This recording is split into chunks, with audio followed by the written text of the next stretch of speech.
When the race for the top job at the World Bank began a few weeks ago, Nigeria's Finance Minister, Dr. Ngozi Okonjo-Iweala, and indeed many countries and observers across the globe were optimistic for a change of leadership that would see the US being replaced.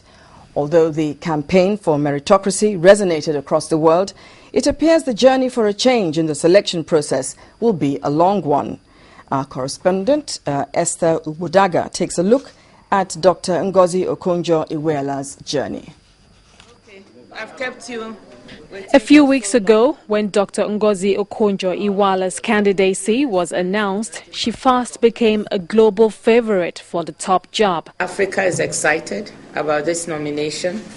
They see it as their nomination. This is not just about Africa. Many people feel they need to see a voice and a face from the developing world, someone who understands emerging market problems. We have in her a visionary lady who can transform the way the World Bank operates. This is really the first time that we do see a competition for the World Bank presidency. If developing countries, especially the largest economies among developing countries, do not feel they have a stake in the World Bank, they do not feel enough ownership of this institution, they're gonna set up their own bank.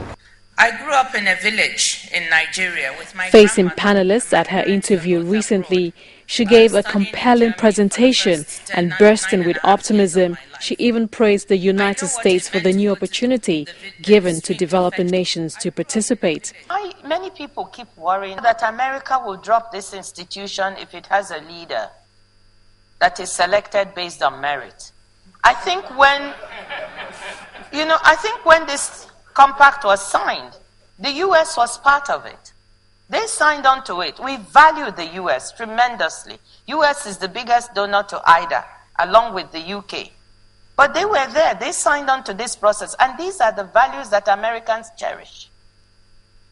They cherish competition. They cherish merit. They cherish the best.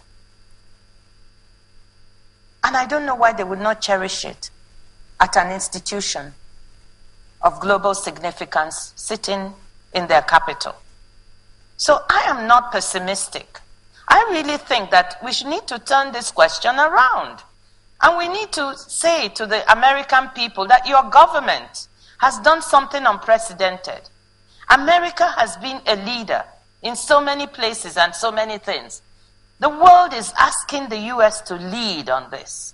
Because if the U.S. does not lead by staying true to its values of transparency, openness, and merit, others will not lead.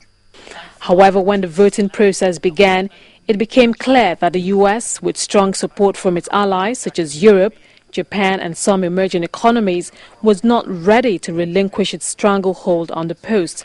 At that point, Dr. Okonjo-Iweala admitted that the odds were stacked up against her, and she was right. U.S. nominee Mr. Jim Yong Kim was announced World Bank president a few hours later. Many had asked what value will the two-time finance minister and economist with over 20 years' experience at the World Bank have brought to the premier development institution. Her long list of achievements speak for themselves. Most notable is the $18 billion debt relief from the Paris Club in 2005 and helping to secure Nigeria's first ever sovereign credit ratings from top credit ratings agencies Fitch and Standard & Poor's. The widely respected finance minister's dogged and can-do attitude to work have translated into policies that have also helped transform the economies of other African countries while she was at the World Bank. Although Dr. Ngozi Okonjo-Iweala lost this first bid at the top job, some analysts say that for most countries, choosing Nigeria's finance minister would have vindicated the principle that the organization's head can be chosen on merit. According to them, developing nations will make a comeback. Esther Ubudaga, Channels Television News.